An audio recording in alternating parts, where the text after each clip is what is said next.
One Pride, what's going on? It's your boy, T, back at it again with another episode of Talking with T. And in today's episode, we're going to be reacting to the Detroit Lions' initial 53-man roster that was just announced a couple hours ago. So without further ado, let's dive right into the video.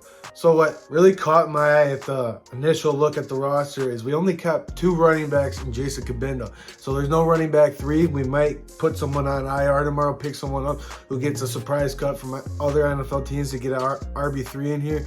But that's just interesting to me. And not saying that I think David Montgomery and Jahmyr Gibbs aren't going to get the job done, but let's say one of them gets hurt. That's stuff that'll get taken care of with moving along down the line. But right now, that just caught my eye, only keeping 3 running backs. And we're a little thin at wide receiver, man. Antoine Green, can we trust him? The 7th round pick out of North Carolina. Can he be reliable hands? Can he play the X wide receiver position? He's got the speed. Let's catch the ball. Let's make the plays, because I'm not really worried about sending Marvin Jones out there, because I know what I'm going to get. He's going to run the right route and he's going to catch the ball. Same goes for Josh Reynolds and same goes for Khalif Raymond. So I need Antoine Green to be able to trust him, and hopefully he does a good job playing the X position.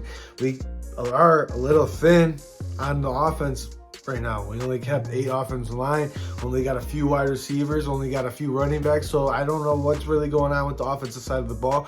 We must trust that we'll be in the top 5 situation like we were last year. I'm not real worried about it because we got weapons all over the place. So that's that with the offensive side of the ball. And on the defensive side of the ball, I'm kind of pumped with what we got, man. We kept Julian Okwara, we kept Romeo Okwara, we got the Okwara brothers there, and those are your last edge rushers. I'll take that, because it wasn't that long ago where Romeo Okwara and Julian Okwara were supposed to be your top edge rushers. So if they're at the bottom of our roster, bottom of the depth chart, nothing against them, but it's just a good problem to have. That means your talent on your team is getting a lot better, and that means your team's getting a lot better. The linebacker position, I'm all good with all these linebackers. They're all ready to headhunt. I'm cool with whoever starts. It's probably going to be Anzalone and Derek Barnes, but Jack Campbell's going to be right in there. And eventually he's an Iowa linebacker. He's going to make the plays for you. So I'm all pumped with all the linebackers. We got Rodriguez in there. We got some prime special teams players. Now let's talk about the cornerback position. Starling Thomas, we all heard, was having a heck of a camp. He got cut. Chase Lucas got cut after having that pick the other day. That was pretty impressive against the Carolina Panthers. But we kept Khalil Dorsey. And you got to think keeping Khalil Dorsey has to be more of a special teams return specialist. Maybe he'll be our starting returner or something like that. That's probably where he made the team. Stephen Gilmore was making plays all over the place during the preseason, had a few picks. I'm glad he made the team. He's going to be back. Manny Mosley, we just promoted him off the PUP list. I'm really pumped about that. We'll see what he brings to the table now that he's healthy. Let's go. The season's here. It's Tuesday, the game's next Thursday, so we're 8 days away from the game. I'm super pumped, man. This is a great time. I'm all right with the 53-man roster. We got Teddy Two Gloves as our backup quarterback. We're in prime position. We got talent. This is the most talented this roster's ever been. And I've been preaching it all offseason. There's no reason the Detroit Lions should suck this season. Previously, when the Lions were good and they've had this so-called hype as much as they are, the hype's never been this real for the Detroit Lions. But when we've had hype in the past, 2014, 2012, that was just all Matt Stafford and Kelvin Johnson. That's all it was. We didn't have a good offensive line. We didn't have a running game. Remember, Stafford never had a 100-yard rusher. Remember, that was the story over and over and over again until Brad Holmes took over, where he revamped that offensive line and we got some good backs back there.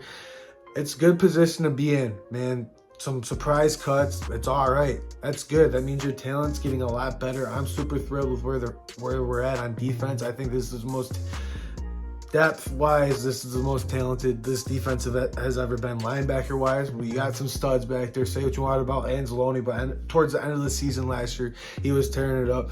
Jack Campbell, we all know, I already said it earlier in the video, he's an Iowa linebacker. He's going to get the job done. Malcolm Rodriguez, what he brought last year. Derek Barnes, you've heard, is having a hell of a camp. In the secondary, man, you got 2 C.J. Gardner-Johnsons, in my opinion. C.J. Gardner-Johnson, and then you have Brian Branch, who we've heard through all of camp that Brian Branch is having a hell of a camp. He's going to be a star. And I might put a bold prediction out there. What if he wins Defensive Rookie of the Year? Because that's what you're hearing out there. Every day he's making a play. So if he keeps putting himself in the right position, I'm all thrilled with that. Tracy Walker, I'm surprised Ifeatu Melifonwu made the team. I'm okay with that, but let's stay healthy. Same with Onwuzurike. Let's hope these guys stay healthy. Brad Holmes' first draft, second and third round picks. Let's stay healthy and let's make some plays and let's contribute to this year. We got Riley Patterson, but I heard we were looking for another kicker today. Hopefully we can trust Riley Patterson, but that's all I'm going to say about the special teams right now. I trust Riley Patterson. I know he was money from 40 yards in, and that's where he should be at. But if we need a 50-yard field goal, I don't know what's going to happen with that. Might see a lot of Dan Campbell going for it on fourth down. Who knows, but we're a week away from the season. Let's go. It's time to narrow in on the Kansas City Chiefs. One Pride, signing out. It's your boy T. Like, comment, subscribe. Help your boy out. Grow this channel. I'll see you guys in the next one. Peace.